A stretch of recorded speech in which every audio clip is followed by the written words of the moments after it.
Praise the Lord, यीशु मसीह के कुदरत वाले नाम में आप सबकी सलामती हो।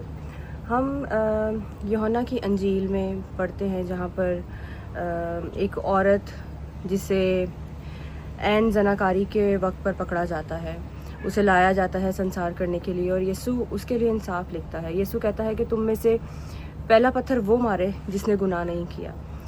और ये होता है कि आहिस्ता आहिस्ता करके सब लोग वहाँ से चले जाते हैं, क्योंकि वो सब गुनहगार होते हैं। वो सब जानते हैं कि हमें कहीं ना कहीं गुनाह है। यीशु से पूछा जाता है कि इस वक्त में अब क्या करेंगे। यीशु वो था जो कि शरीयत का लिखने वाला था, शरीयत का बनाने वाला था, लेकिन यीशु खुदा का बेटा भी था और यीशु को दुनिया के लिए मोहब्बत को दिखाना ज़रूर था। सो यीशु ने शरीयत को सामने रखते हुए और मोहब्बत को दिखाते हुए ये कहा कि तुम में से जिसने गुनाह नहीं किया पहला पत्थर वो मारे।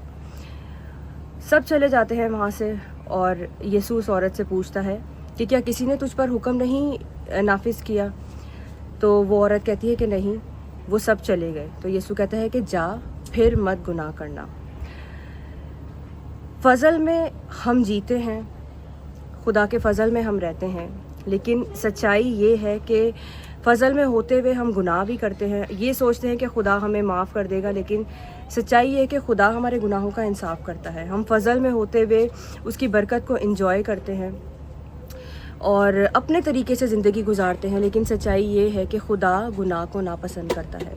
यीशु उस पर फ़ज़ल करता है। यीशु कहता है कि जा, और फिर यीशु से ये भी कहता है कि फिर गुनाह मत करना। यीशु से ये नहीं कहता कि मैं तुझे बेगुनाह करार देता हूँ। यीशु उसको बताता ज़रूर है कि तू गुनहगार है, लेकिन उसको माफ़ी देते हुए ये भी कहता है कि जा, फिर गुनाह ना करना।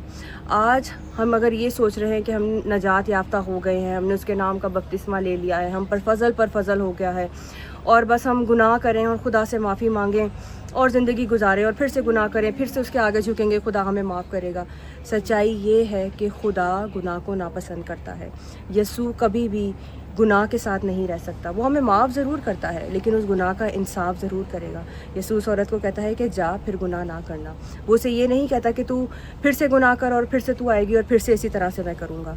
नहीं, वो उसे कहता है कि जा और गुनाह ना करना। आज खुदा हमें भी कह रहा है कि उन चीज़ों ने, उन गुनाहों ने, उन बातों ने जिन्होंने हमें जकड़ा हुआ है, जिन्हें खुदा नापसंद करता है, खुदा कहता है कि हमें अपनी ज़िंदगी से उन्हें निकालने की ज़रूरत है और पूरे तौर से हमें सच्चाई से वाकिफ़ होने की ज़रूरत है। यीशु सच्चाई है और सच्चाई ये है कि वो पाक है और पाक तरीन वहाँ पर होता है जहाँ पर गुनाह ना हो। आज अगर हमारी ज़िंदगी में ऐसी चीज़ें हैं जो हमें खुदा से दूर लेके जाती हैं, तो यीशु का नाम लेकर उन पर गालिब आएँ और उन चीज़ों को, उन बातों को, उन गलतियों को, उन गुनाहों को यीशु के नाम से आज अपनी ज़िंदगी से निकालें। उससे कहें कि हर वो चीज़ यीशु जो तेरी तरफ से मेरी ज़िंदगी में नहीं है, आज मैं उससे निकालती हूँ। मैं तेरे फ़ज़ल में जीना चाहती हूँ, लेकिन मैं तेरी सच्चाई से वाकिफ़ होते हुए गुनाह से भी दूर रहना चाहती हूँ। God bless you all.